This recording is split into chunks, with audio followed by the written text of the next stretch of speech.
太ももが太くて困っているという方、それは実は歩き方のせいなのかもしれません。足足改善チャンネル。皆さんこんにちは。足の専門家中島武史です。このチャンネルでは足のさまざまな悩みを解消したいという方にとって重要な目から鱗の情報をお届けしていきます。太ももを細くしたいという方は女性ではとても多いのではないでしょうか。特に太ももの前がパンパンで体型の割になんでこんなに太ももが太いのだろうと悩んでいる方は私の治療院にも多くお見えになります。実はこれは多くの場合歩き方が原因でその太ももの前がパンパンに太くなってしまっているのです。ですから逆の言い方をすれば歩き方を変えることでその太ももの太さは細くすることができるのです。では今回の内容は太くなる歩き方と細くなる歩き方の特徴について、そして具体的にどんな歩き方をすれば太ももは細くなるのか、そしてその効果についてこんな形でお伝えしていきます。今回の動画をご覧になることであなたは太ももが太くなる歩き方と細くなる歩き方の違いをしっかりと理解し、実際に細くなる歩き方を実行することができるようになります。ではまず太ももが太くなる歩き方についてお伝えします。なぜ先に太ももが太くなる歩き方の方をお伝えするのかというと、それは太ももの太くなる歩き方をやめることが太ももの細くなる歩き方だからです。つまり細くなる歩き方があるというよりは太くなる歩き方をやってしまっている人がいるというだけということになりますね。では、具体的に言いますと太ももの太くなる歩き方、それは前傾前体重の歩き方です。さらに具体的に言うと早足、大股、前のめり、このような歩き方をしている人たちが太ももの太くなる歩き方だと考えて間違いありません。ではなぜ前体重前のめりの歩き方が太ももが太くなってしまうのかという話をお伝えします。まず皆さんが太くなって困ってしまっているこの太ももの前の部分ですね。この辺りというのはどういう時に使う筋肉かというと、これは、急な動きで止まる時に使う筋肉になるのです。ちょっと専門的な言い方で言うと、ストップ筋と言われたりします。前に例えば急に走ってるのを止まったりとかするような競技の方はここが発達していきます。具体的に言うと例えばサッカー選手なんかがそうですね。ダッシュしているところを急に止まる、そういう時に使うのが、太ももの前の筋肉ということになります。ですからもしも皆さんがそのようなスポーツを、長年やっている場合はどうしてもその太ももの前あたりは太くなるということはありえます。ただこの動画を見ている方では私はそんなスポーツはしていなかった、私は文化部だったという方も多くおられると思います。ではなぜかというと、前のめりの歩き方をするとその太ももの前にずっと荷重をしている、その太ももの前がずっと働いている形で歩いてしまうということなんですね。ちょっとできるだけ分かりやすく説明してみると、前体重前のめりというのはその分だけ前に倒れようとしているのを支えるエネルギー、要するに太ももの前ですね、前に倒れていこうとするのを支えるエネルギーを太ももの前にかけてずっと歩いているということになるのです。まっすぐ立っていればそのようなエネルギーはいらないのですが、前傾で歩いているという方は、太ももの前をずっと筋トレしながら歩いているみたいな形になるのですね。では前傾というのは具体的に言えば早足とか前のめりとか、あとは大股とか、すごく分かりやすいイメージで言うと前傾というのはスピードを上げていく体勢なはずです。歩くから走るに寄せれば寄せるほど走る寄りの歩き方になるほどどんどん前傾していく。ですから長距離走の選手より短距離走の選手の方がどんどん前傾の姿勢になるはずですね。この前傾前寄りというのはスピードを上げるような体勢ですから、歩く時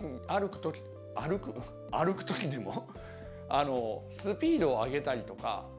あとはそのスピードの上げるような動きをすればするほど太ももの前を使っている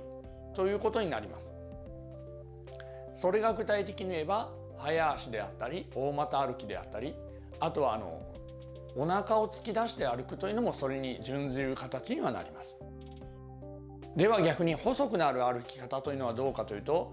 これは今先ほどお伝えした前傾の逆ですね。前傾の逆ということは後傾、後ろに倒れるのかというとそういうわけではありません。前傾をまっすぐに立てて普通に歩きましょうというだけの話なんですね。体をまっすぐ立てるとどこに重心が来るかというと、人間の体の真下はかかとなのでかかとに重心が来ます。ですからかかと重心で歩くことがもしもできたら、それは重心が、かかと重心になったということはまっすぐに体が立っている、前傾していないということになります。この状態で歩くことができれば太ももの前に圧力はかからず、その分だけ太ももはどんどん細くなることができるということになりますね。では具体的に説明してみましょう。太ももが太くなる歩き方というのは簡単に言えばこのような感じの歩き方、このような感じ、こんな感じの歩き方ですね。前傾もしくは大股、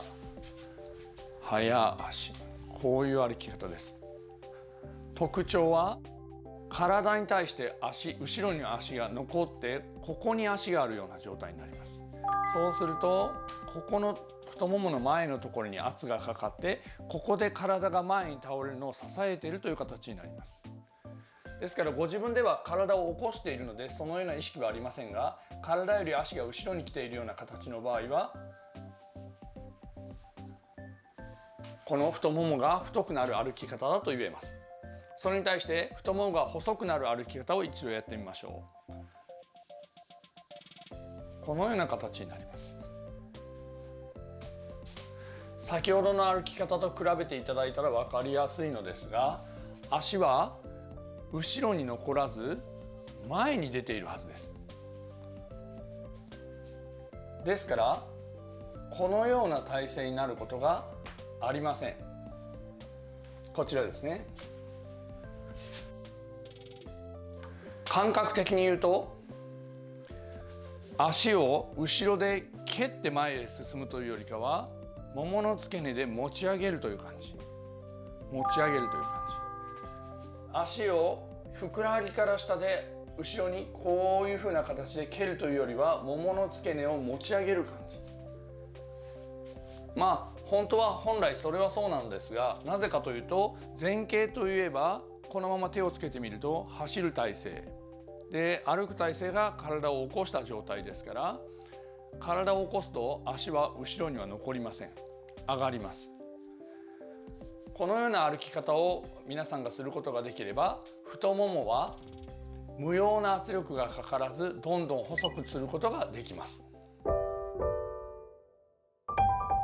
ではこの歩き方の具体的な効果についてですが、実際に私は私の治療院でこの歩き方を指導しています。どちらかというと足を細くしたいという目的で来られる方に教えているというよりは、外反母趾や、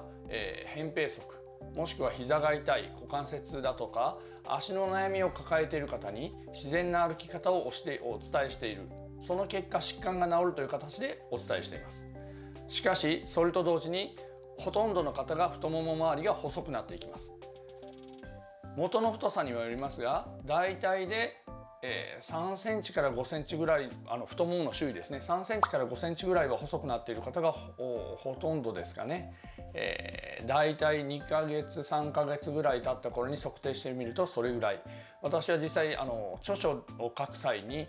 出版社の方に、測ってみてほしいというふうに言われたのですが、計測してみても大体それぐらいの感じにはなっています。一つご心配の点についてお答えしておくと、太ももが細くなるということは足が弱っていっているのではないかと思われる方が多いようです。しかし安心してください。太ももの前というのは実際ほとんどの場合歩く際には使わないというか、歩く際に必要としていない。むしろ歩く際に必要なのはこの太ももの裏、これがアクセル筋といって前に進む筋肉になっています。こちらが必要なんですね。ですから無用ないらない筋肉が落ちて必要な方に筋肉がついてくると考えていただくといいのではないでしょうか。実際に私が教えている患者さんたちも足が弱って歩きにくくなるなんということはなく、むしろとても歩きやすくなって足が軽い、それでいて足のスタイルが良くなると喜ばれています。いかがでしょうか。太ももが太くなる歩き方と細くなる歩き方の違い、ご理解いただけましたでしょうか。私はこれはマスコミの情報などで大股がいい、早歩きが健康にいいなどという情報が皆さんを惑わせてしまって起こっている現象だと思っています。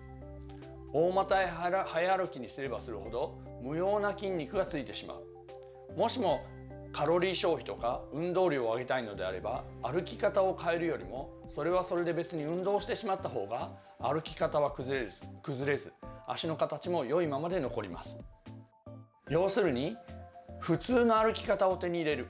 走るような歩き方ではなく歩く歩き方を手に入れるというのが大事だということですね。